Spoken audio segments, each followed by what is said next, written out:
New beginnings over in Edinburgh tonight, the debut of Grande to the USL, and what fans hope will be the mouthwash to wash away last season's sour ending. The very first time that the Port Isabel boys basketball program making it this far, it's an incredible accomplishment, but they do face a tough opponent tonight. With 10 seconds to go, Florida with several opportunities to tie it, down by 3, but hitting brick after brick, enough to build a 2-story home. But that's it, time expires, no time left on the clock, and the boys from Lubbock are headed to the Sweet 16 for the first time since 2005 with a 69-66 win. Definitely a tough loss for the Warriors, and again, you got to tip your hat to them. A lot of people didn't expect them to make it this far. There were some close games that you felt like they shouldn't have had it. They came away with it. So again, tough loss, but something that I think with so many seniors leaving, I think some of the younger guys, they got some experience. They can learn from that. They can build from that. So we'll just see how they come back from this next season. But nonetheless, just a great one all around. To PSJA we go, game 2, and it was a packed house for a little afternoon baseball. We'll go second inning, Bears already up 2-0. Robbie Baldonado at the dish. He's going to take this one to deep left center field all the way to the warning track. 1 run would score as McAllen trying to cut into that deficit, make it 2-1 game. Now PSJA still on top. Bottom of the second now, runner on first and third.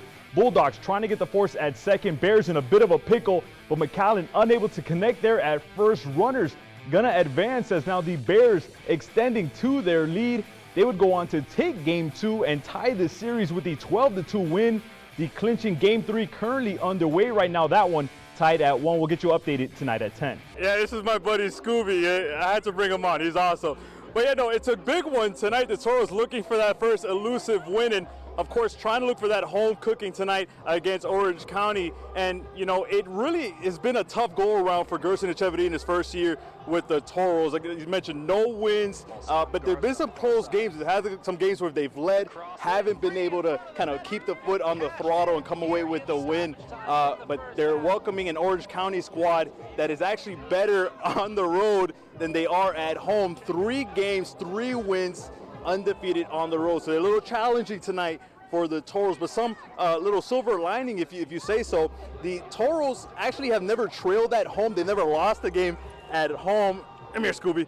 They've never been able to get that first win, but again, haven't trailed, so that could be a plus. As you mentioned, 5 of the next 6 games at home could be a plus for the Toros, and it starts tonight. Well, if you haven't, let's just take the time. We're going to toss out our brackets, because at this point, what's the point? It's been a guess. Shockers left and right, pure madness as we continue to inch closer and closer to crowning a champ. But could the last team in the Lone Star State keep their dancing shoes on, or will they just hang them up and watch the games like the rest of us? We'll take this one far over at PSJA.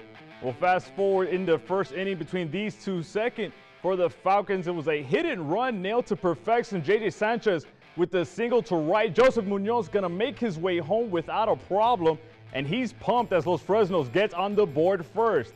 Later in the inning, Vela with the heads-up play, the throw to second, cut off as Los Fresnos trying for the double steal, gun down at home to prevent any more damage. Eric Martinez now at the dish for Vela, sends this one right into center field. Falcons just unable to get the grab there. Vela gonna tie it up at 1. The SaberCats would go on to take the Game 3 win 4-3. They advance to the regional semis to take on San Antonio Churchill next week. Now let's take the party to West. Let's go East versus West. Some perfect weather for football. Had a nice little breeze out there too. We'll go first quarter in this one. East already in the driver's seat. A little San Benito connection. Eric Retta, the handoff to Tyrone Harper, who gets just inside the 5 for the East.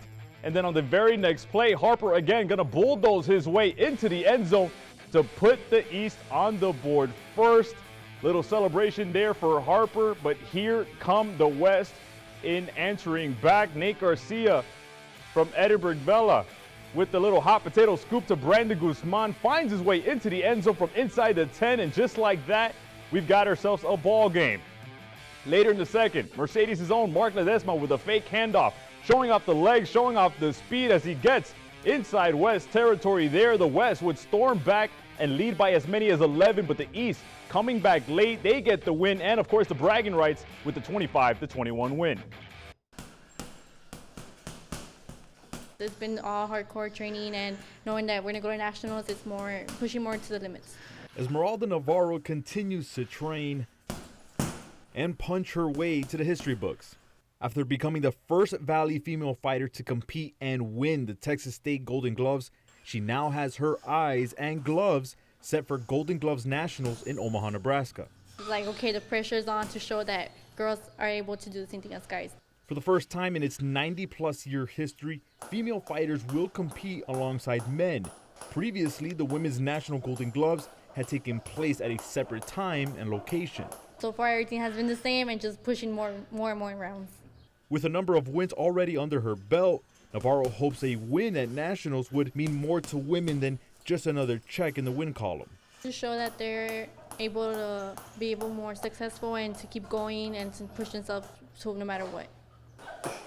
In Mission, Patrick Chalvire, CBS 4 Sports. At first glance, Tommy Rivera blends in with the rest of his teammates at Memorial Middle School. It made me feel like a normal kid, like I was part of the group. However, Tommy was born without his left hand, but instead of using that as an excuse, he used it as motivation to make it on the football team. Of course, with the help of his parents. They always told me not to give up, like I was a normal kid. At only 14 years old, the defensive tackle for the Memorial Raiders has knocked down barriers without a second of hesitation.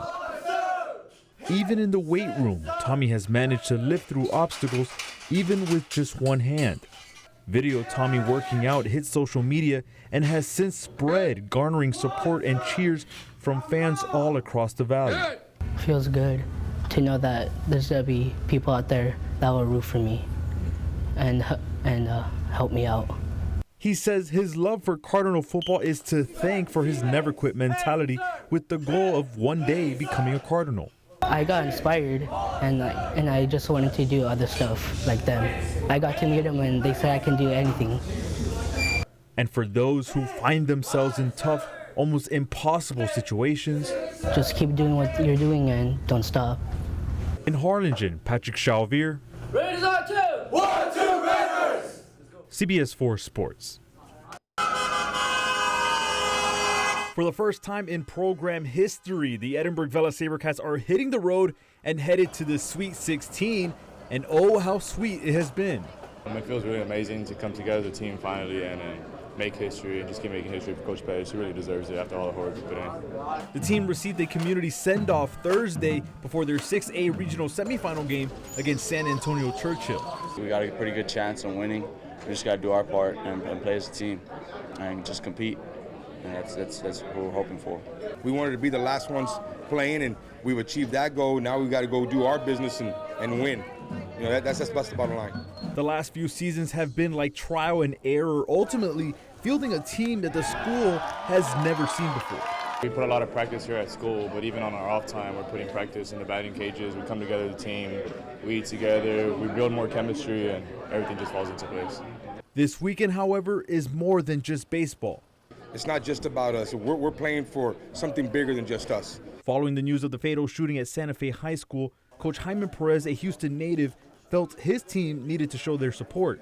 A banner with the hashtag Santa Fe Strong was signed by every player and will travel with them through the rest of the year. We're just trying to embrace it, you know, and just make everybody understand that it's yes, wins and losses do count, but the baseball family is even bigger than that. This team's got a big heart, and we would like to show support, and knowing that they had a tragedy over there, and we just hope everything's okay, and we pray that everything's okay. In Edinburgh, Patrick Chalvire, CBS 4 Sports.